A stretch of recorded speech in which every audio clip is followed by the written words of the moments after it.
আসসালামু আলাইকুম। ঈদের শুভেচ্ছা জানিয়ে শুরু করছি আজকের এই বিশেষ সংবাদ। রাজধানীর জাতীয় ঈদগাহ ময়দানে পবিত্র ঈদুল আজহার প্রধান জামাত অনুষ্ঠিত হয়েছে অত্যন্ত ধর্মীয় ভাবগাম্ভীর্যের মধ্য দিয়ে।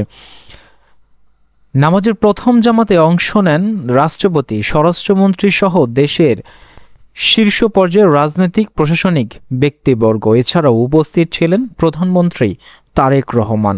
লাখো মুসল্লির অংশগ্রহণে ঈদের এই প্রধান জামাত পরিণত হয় এক মিলন মেলায়। নামাজ শেষে দেশ, জাতি ও মুসলিম উম্মার শান্তি, সমৃদ্ধি ও কল্যাণ কামনায় বিশেষ মোনাজাত করা হয়।